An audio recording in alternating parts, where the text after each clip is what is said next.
Quer ajudar no apostolado da Vox Católica? Torne-se membro do canal. Com um valor simbólico mensal, você ajuda a custear as despesas de produção e colabora com o crescimento do projeto. Clique em Seja Membro e saiba mais. Liturgia diária. 10º domingo do tempo comum. Primeira leitura, Oséias, capítulo 6, versículos 3 a 6. Leitura da profecia de Oséias. É preciso saber segui-lo para reconhecer o Senhor. Certa como a aurora é a sua vinda. Ela virá até nós como as primeiras chuvas, como as chuvas tardias que regam o solo. Como vou tratar-te, Efraim? Como vou tratar-te, Judá? O vosso amor é como nuvem pela manhã, como orvalho que cedo se desfaz. Eu os desbastei por meio dos profetas, arrasei-os com as palavras de minha boca. Como luz, expandem-se meus juízos. Quero amor e não sacrifícios, conhecimento de Deus mais do que holocaustos. Palavra do Senhor. Graças a Deus. Salmo responsorial 49. A todo homem que procede retamente, eu mostrarei a salvação que vem de Deus.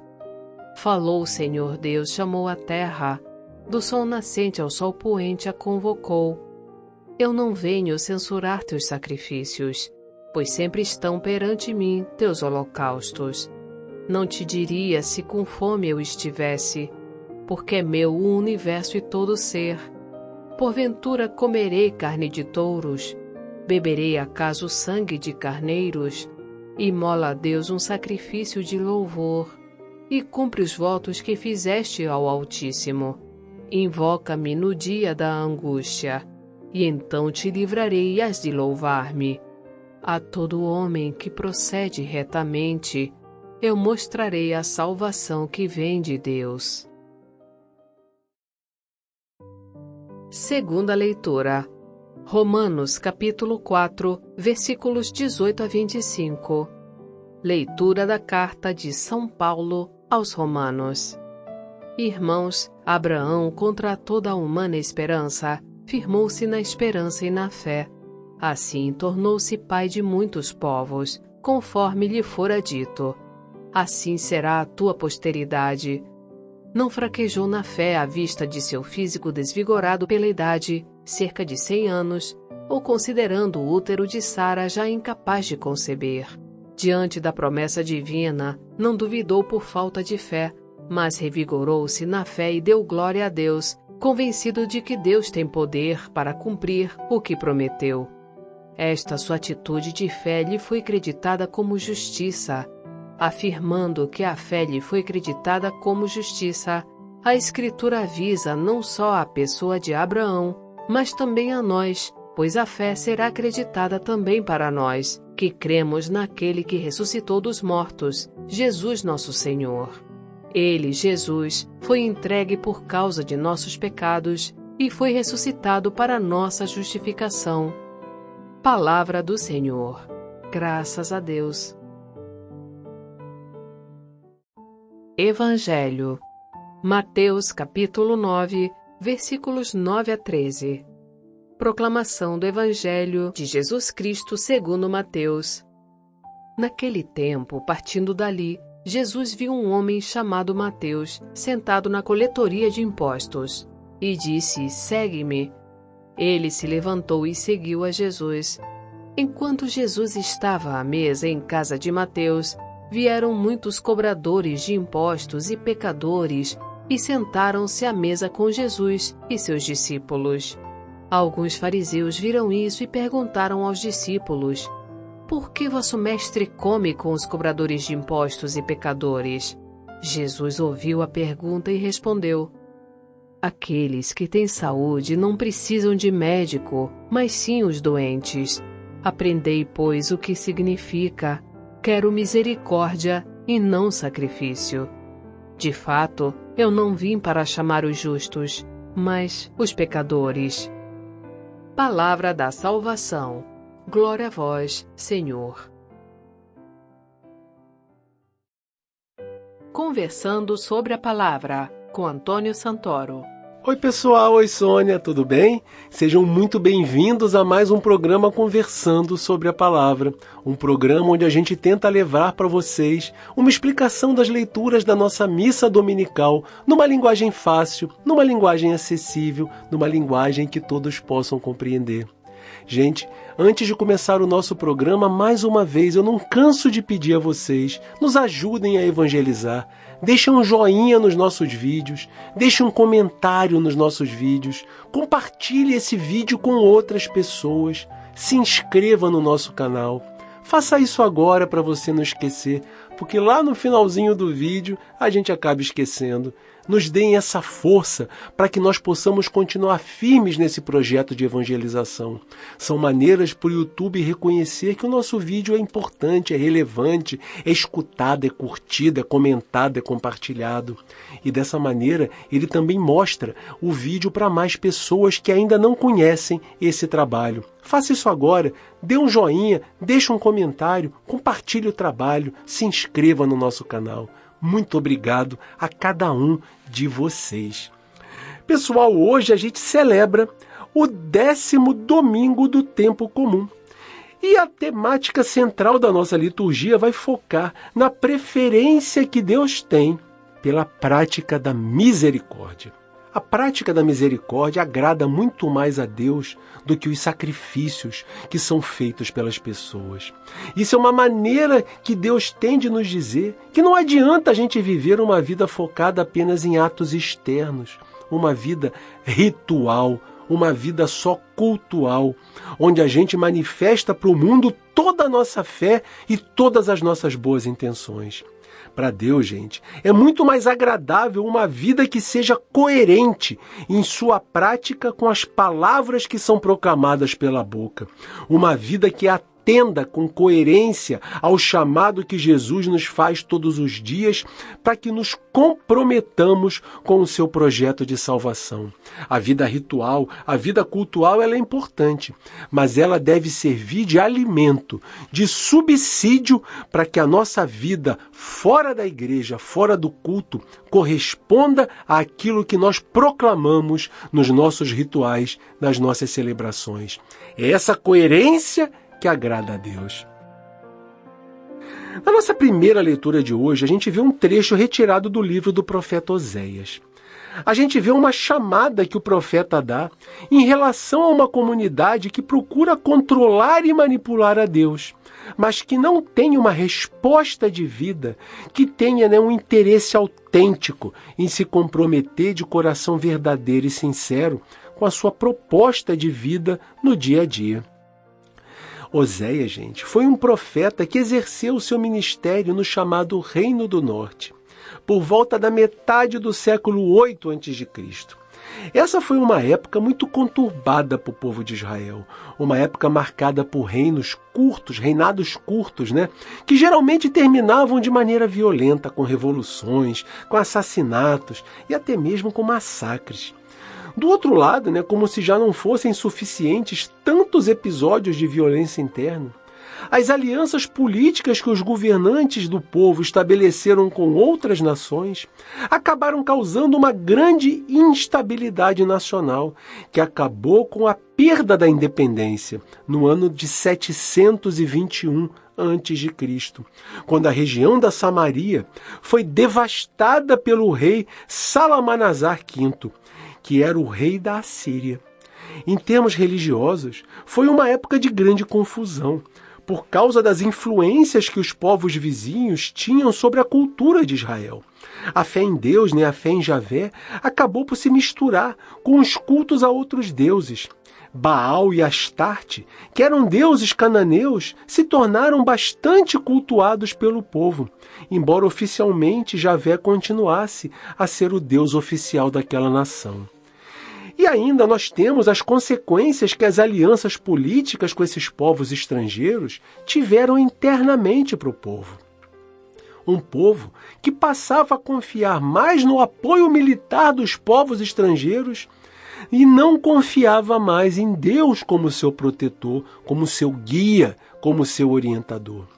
Dessa maneira, os aparatos militares desses povos acabaram por se tornarem verdadeiros deuses para eles, que tinham mais condição de proteger o povo e salvar do que o próprio Javé. Com isso, o povo abriu mão da sua relação de confiança com Deus e passou a colocar a sua confiança no poderio militar dos povos estrangeiros e em tudo mais que vinha junto com eles. O profeta Oséias percebe o quanto esse sincretismo, essa mistura de culturas e de fé, estava colocando em perigo a sobrevivência de Israel. Oséias pede ao povo que não se deixe dominar pela idolatria. Ele compara a atitude do povo com uma prática de prostituição, onde o povo representa a esposa que abandona o marido e passa a correr atrás de amantes pelo mundo. Ele convida esse povo a retornar, a redescobrir o seu amor por Javé, que nunca deixou de estar presente na caminhada deles, na sua história. Para isso, ele pede que o povo responda ao seu chamado de uma maneira sincera, que o povo demonstre a sua vontade de viver junto com ele. O trecho que a gente leu hoje, da profecia de Oséias, ele faz uma reflexão a respeito da sinceridade e da conversão do povo. Será que esse povo tem realmente vontade de sair da idolatria e de retornar para junto de Deus? Oséias parecia ter dúvidas em relação a essa sinceridade. Percebam como ele coloca o início do texto, lá no início, uma frase que é atribuída ao próprio povo. Está lá, É preciso saber segui-lo para reconhecer o Senhor. Certa como a aurora é a sua vinda. Ele virá até nós como as primeiras chuvas, como as chuvas tardias que regam o solo.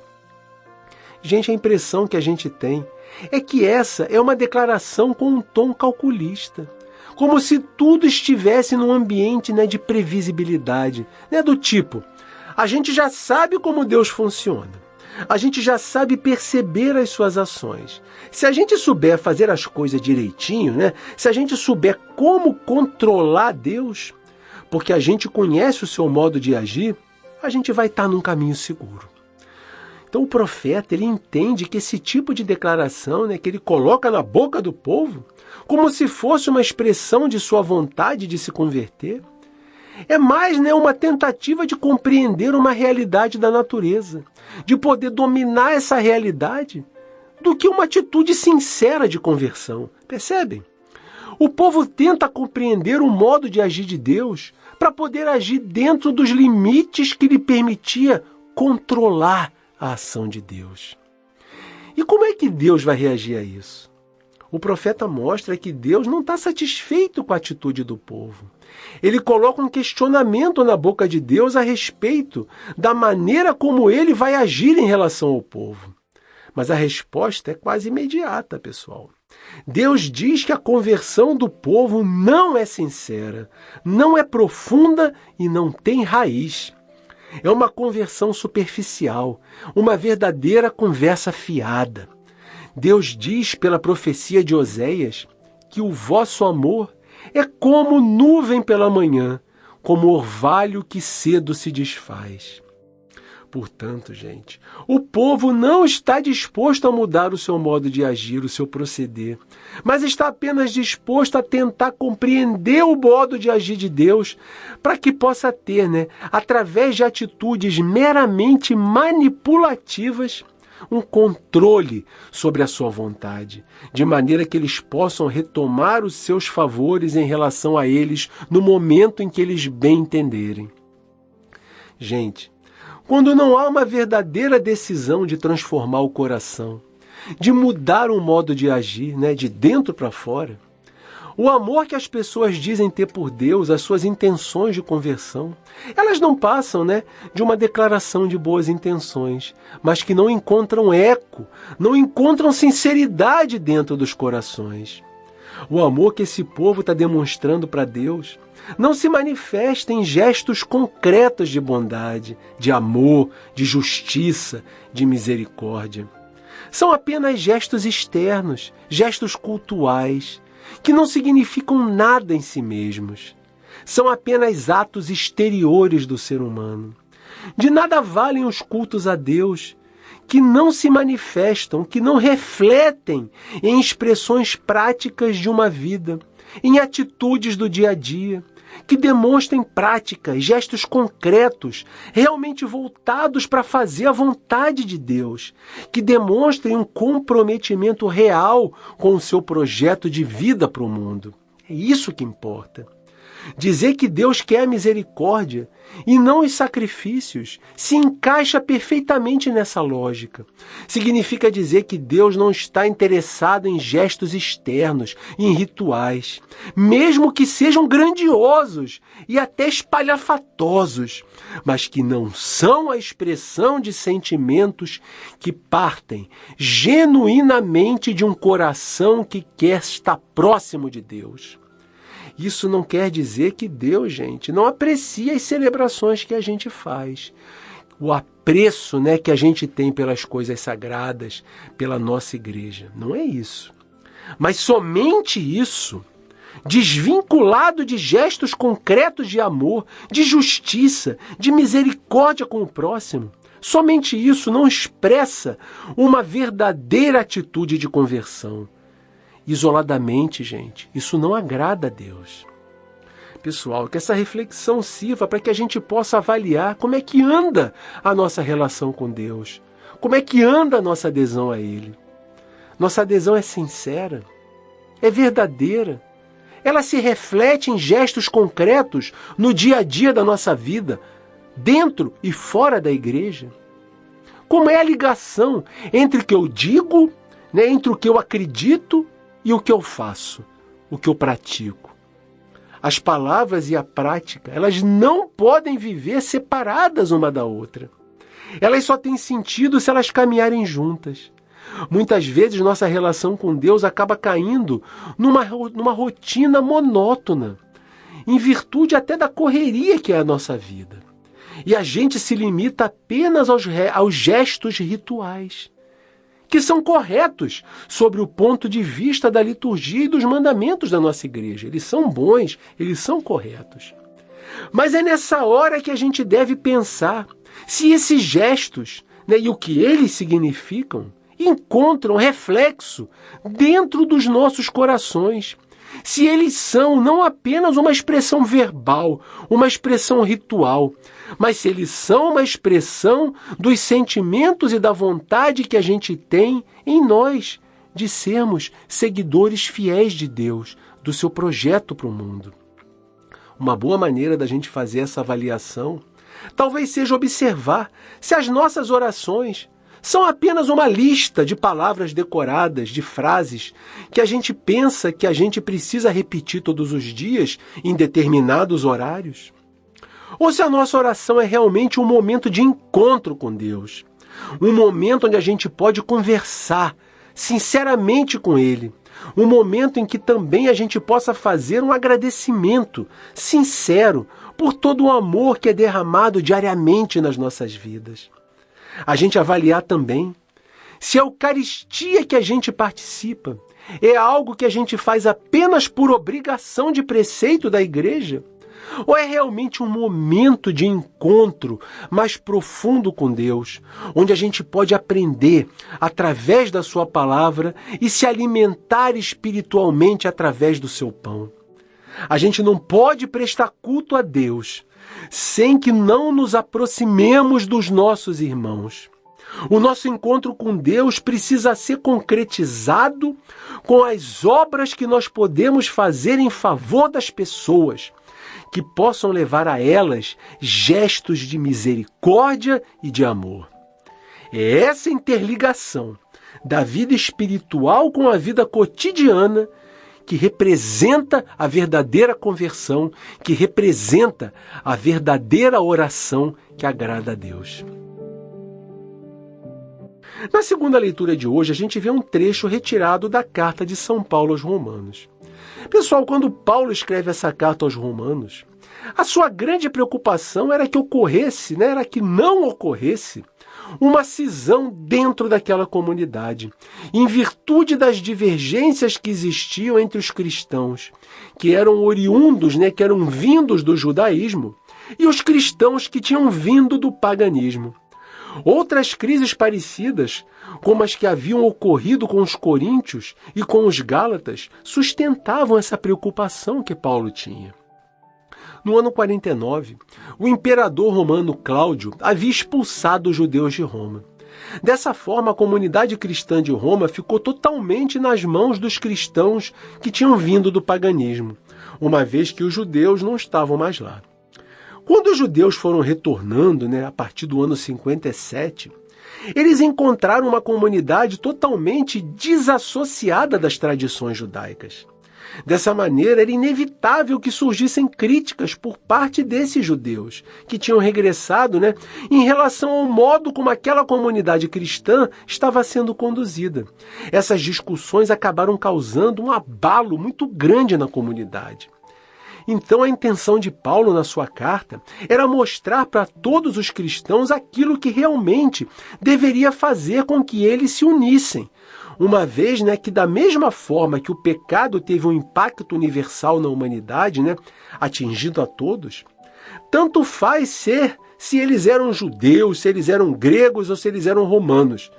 Da mesma maneira, a salvação também tinha atingido a todos de maneira geral. Era o dom gratuito oferecido por Deus através de Jesus e que tinha um caráter universal. Não era o cumprimento à lei de Moisés ou a qualquer outra expressão ritualística que ia ser capaz de dar a salvação para as pessoas, mas somente o dom de Deus, oferecido gratuitamente. Mais uma vez a gente vê, expressada na liturgia de hoje, que não são as manifestações exteriores que agradam a Deus, mas sim uma conversão sincera ao seu projeto de salvação, que é oferecido de maneira gratuita para todos por meio de Jesus. E para dar um exemplo de que não é a lei nem o cumprimento das regras que são capazes de oferecer a salvação, Paulo cita o exemplo de Abraão, que não foi salvo pelo cumprimento das normas, mas que alcançou a justificação através da sua fé em Deus. O texto da leitura de hoje reproduz exatamente esse trecho.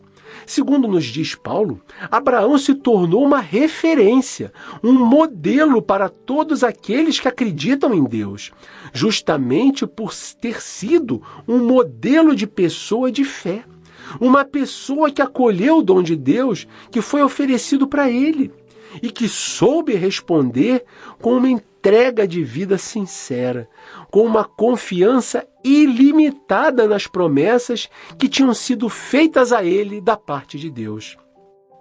Paulo fala sobre o tamanho e a profundidade da fé de Abraão, de como ele, apesar da sua idade e da idade da sua esposa, não duvidou, não vacilou quando Deus anunciou a ele o nascimento de seu filho Isaque, porque Deus tinha assegurado a ele que a sua posteridade haveria de ser numerosa. Abraão confiou totalmente em Deus, contra toda a lógica humana, baseado na promessa que ele havia feito a ele. Paulo diz que Abraão revigorou-se na fé e deu glória a Deus, convencido de que Deus tem poder para cumprir o que prometeu. Esta sua atitude de fé lhe foi creditada como justiça. Pessoal, na visão de Paulo, não foram as obras de Abraão, mas sim a sua fé que fizeram com que ele se tornasse um escolhido de Deus, uma fonte de vida e de bênção para todas as pessoas que seriam seus descendentes. A mensagem principal que Paulo quer nos passar nessa leitura de hoje é a de que não são as obras que nós fazemos que nos asseguram a salvação. Ninguém pode se salvar por conta própria, como acreditavam os fariseus, que achavam que por cumprirem meticulosamente todos os detalhes da lei de Moisés, não iam deixar outra escolha para Deus que não fosse salvá-los. Eles pensavam que os seus próprios méritos iam garantir a sua salvação.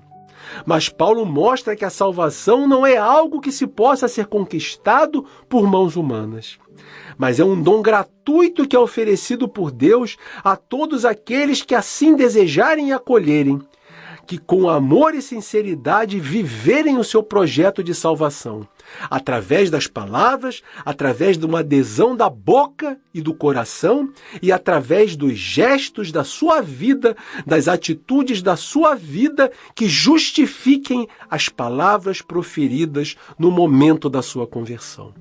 É essa combinação que pode nos salvar.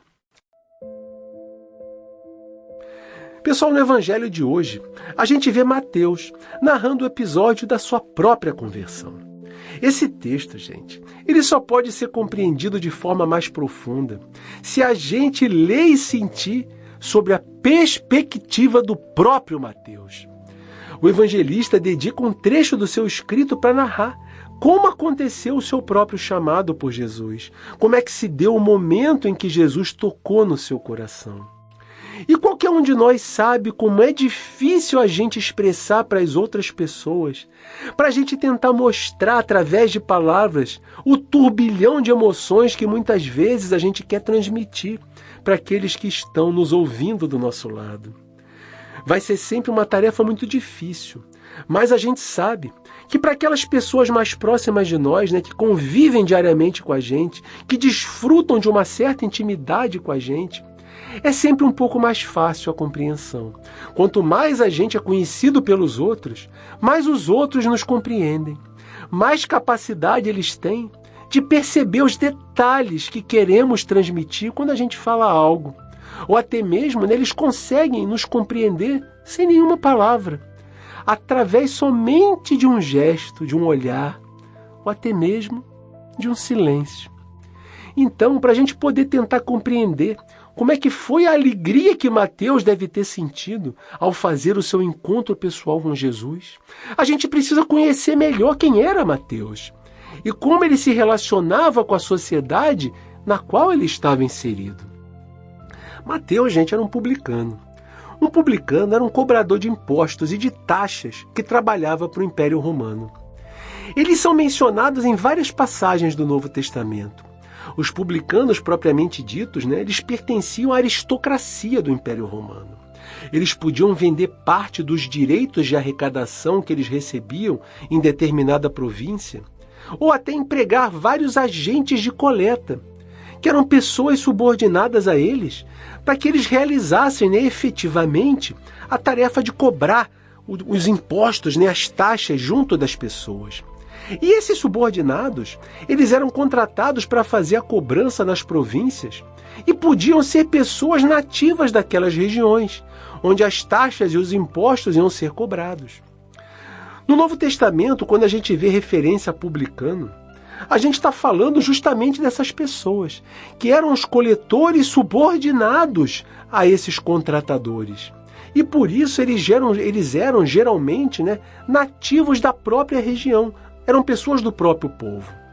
Por isso os publicanos eram uma classe tão odiada pelos judeus, porque eles eram pessoas do próprio povo judeu, que na concepção dos outros tinham traído a sua comunidade quando se tornaram voluntariamente empregados que trabalhavam para enriquecer os seus opressores.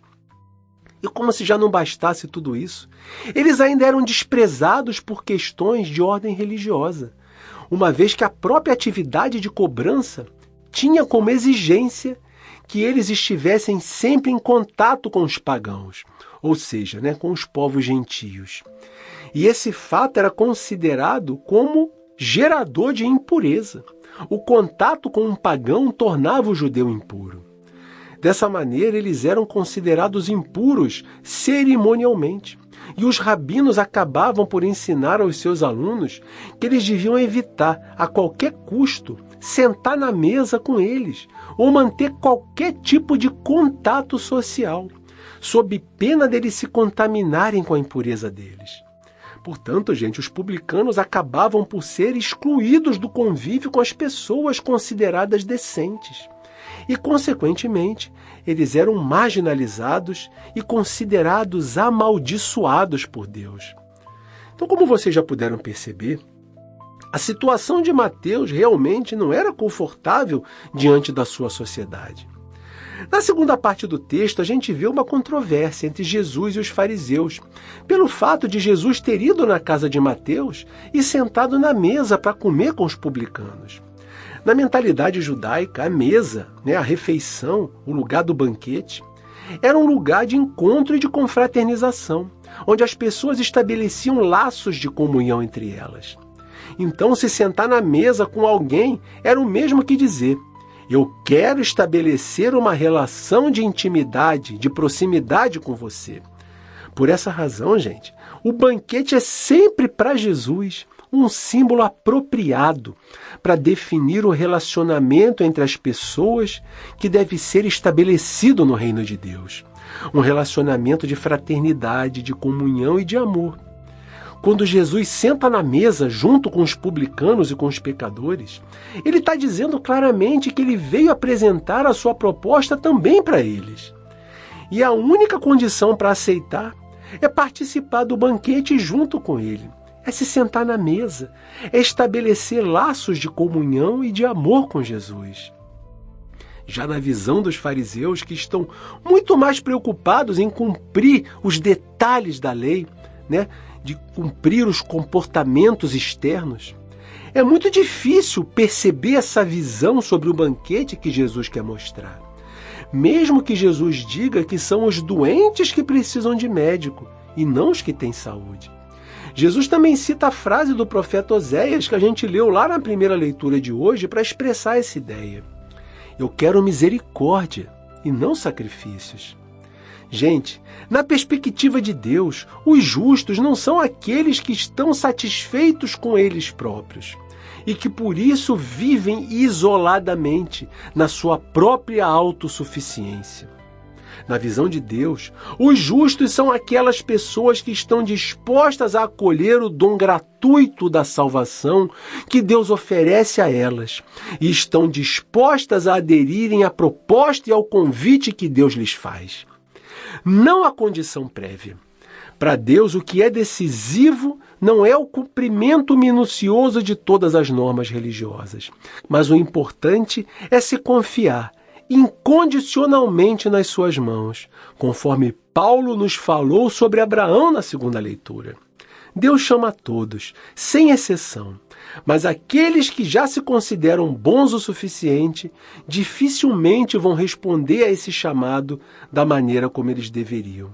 O que Deus pede para todas as pessoas, independentemente de serem boas ou mais aos olhos da sociedade, é que elas aceitem essa dádiva que Ele nos oferece, que elas atendam ao convite de Jesus e que tenham total confiança nele. Então, pessoal, agora vocês podem entender como um excluído, como um marginalizado daquela sociedade como era Mateus, se sentiu ao ser chamado pessoalmente por Jesus. E a alegria que tomou conta dele quando Jesus foi jantar e se sentar na sua mesa junto com ele. Agora vocês compreendem o que Mateus deve ter sentido. Pelo menos uma pontinha de compreensão melhor vocês vão conseguir ter a respeito do que isso significou para Mateus, que era um excluído e um marginalizado, que era considerado um amaldiçoado pela sociedade. Ele recebe de Jesus o convite para se sentar na mesa com ele. Ele se sente acolhido e recebido pelo Filho de Deus. E daí em diante, ele larga a coletoria de impostos e se dedica integralmente ao serviço de Jesus, se dedica integralmente a servir Jesus de todo o seu coração, porque ele foi realmente tocado por Deus dentro da sua intimidade. Pessoal, que a lição de Mateus fique para nós e que nós também busquemos esse contato pessoal com Jesus, que nós possamos sair da mera formalidade, do mero ritualismo, que nós possamos nos sentar na mesa do lado de Jesus, ouvir o que ele quer dizer para nós, perceber o chamado que ele nos faz. Todos nós temos um chamado, todos nós podemos servir Jesus de alguma maneira, todos nós podemos ser úteis, podemos ser uma engrenagem útil no mecanismo do reino de Deus. Cabe a nós dizer o nosso sim e nos colocarmos a serviço daquele que nos abraça, que nos acolhe, que não exige nada de nós além do nosso sim sincero, que vai se refletir na conversão verdadeira do nosso coração, que vai se refletir na mudança das nossas atitudes, que vai se refletir numa vida de serviço de forma voluntária, feliz e desapegada, junto de Jesus e junto dos nossos irmãos. Pessoal, muito obrigado por quem nos ouviu até aqui. Quem não deixou um joinha, deixe. Quem não deixou um comentário, deixe. Quem não é inscrito no nosso canal, se inscreva. Quem puder, compartilhe o nosso trabalho. Ajude o Vox Católica a chegar a mais pessoas. Um grande abraço para cada um de vocês e até o nosso próximo programa. Agradeço a você que está aí nos ouvindo. Desejo uma boa semana e que Deus abençoe a todos.